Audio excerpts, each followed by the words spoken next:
Hola amigos, este video se enmarcará al descubrimiento de una sensopercepción muy importante en nuestra vida, la audición. Definamos. Para descubrir qué nos depara esta sensopercepción, primero hay que definir algunos aspectos muy importantes e interesantes. Se dará paso a las siguientes preguntas. ¿Qué es el sonido? ¿Qué es un estímulo? ¿Qué es la percepción del sonido? Como primera definición encontramos qué es el sonido. El sonido es aquella sensación o impresión producida en el oído por un conjunto de vibraciones que se propagan por un medio elástico, como el aire. Como otro concepto, también se puede decir que el sonido es la manera especial y propia de sonar que tiene una determinada cosa. El sonido, como conclusión, es muy importante e impredecible para el sistema auditivo. ¿Qué es un estímulo auditivo? Bueno, un estímulo auditivo es el responsable de convertir algunos estímulos sonoros en información asimilable para las áreas del cerebro especializadas en el procesamiento del habla. Pero ¿cómo se da este tipo de estímulo? Bueno, los sonidos que oímos son producidos por objetos que vibran y ponen las moléculas del aire en movimiento.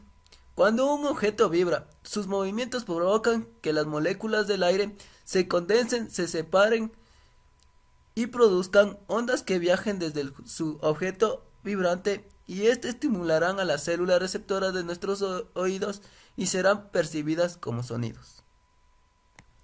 Como tercera pregunta, tenemos ¿qué es la percepción del sonido? Bueno, cuando hablamos de percepción del sonido, nos referiremos a 4 diferentes tópicas, que son la frecuencia, el tono, el volumen y el timbre. Ahora definiremos cada una de estas tópicas. El tono es aquel que es determinado por la frecuencia de la vibración que se mide en hercios o ciclos por una frecuencia.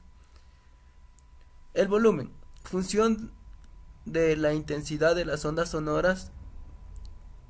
El timbre, característica de un sonido en concreto. Y por último, la frecuencia, es aquella calidad de sonido que nosotros identificamos. Ahora sí, por fin, definiremos qué es la audición. La audición es la percepción de las ondas sonoras y que primero pasan por la oreja para luego llegar a conductos auditivos externos y chocar con el tímpano. El proceso de la audición se desarrolla de la siguiente manera. Implica procesos fisiológicos y también procesos psicológicos por el acto consciente de percibir sonidos. La audición es el segundo sentido más importante. La importancia de la comunicación verbal lo hace en algunos aspectos aún más importante que el primero, que es la visión. Anatomía del oído según Carson.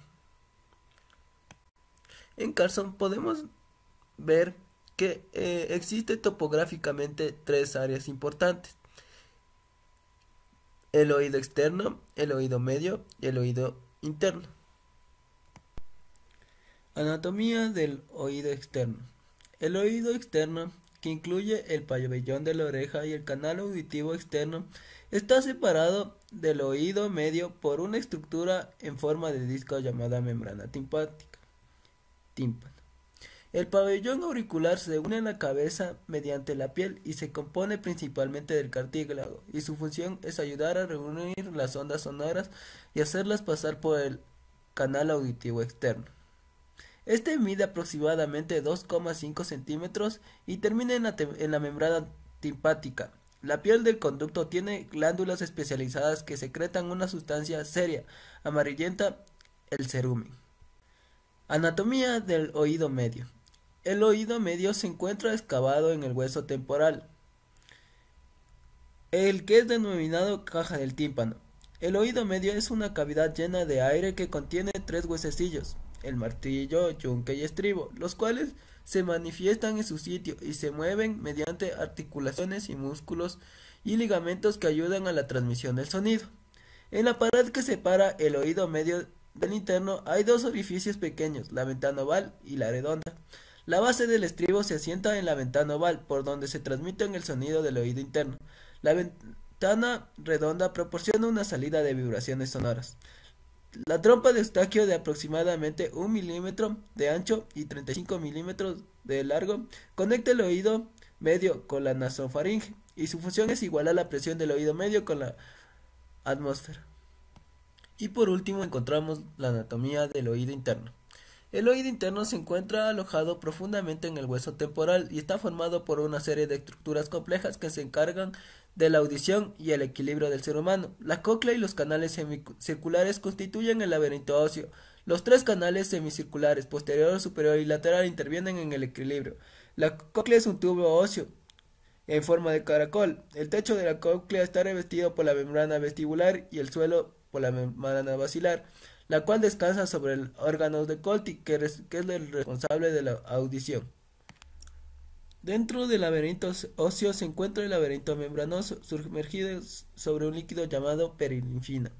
El laberinto membroso incluye utrículo, sáculo y canales semicirculares, conducto coclear y órgano de Corti. Contiene además un líquido llamado endolinfa. Entre estos dos líquidos se establece un delicado equilibrio. Muchos trastornos del oído se deben a alteraciones de este. Bueno, ahora les presentaré cuál es el proceso de audición.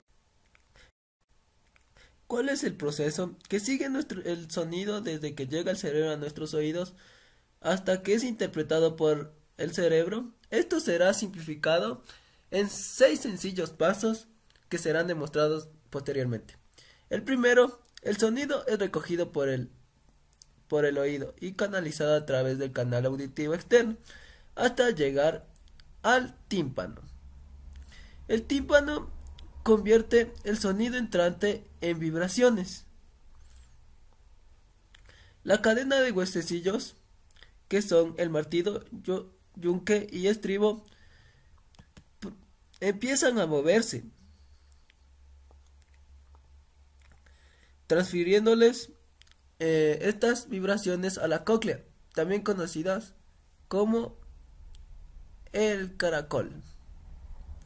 El fluido de la cóclea empieza a moverse estimulando las células ciliadas. Las células ciliadas crean señales eléctricas que son recogidas por el nervio auditivo. Las células ciliadas del extremo exterior de la cóclea envían el sonido de baja frecuencia y las células ciliadas del extremo inferior envían el sonido a alta frecuencia. El cerebro interpreta las señales eléctricas como sonidos y así nos hace desarrollarnos no solo físicamente, sino por un grado de conocimiento más amplio.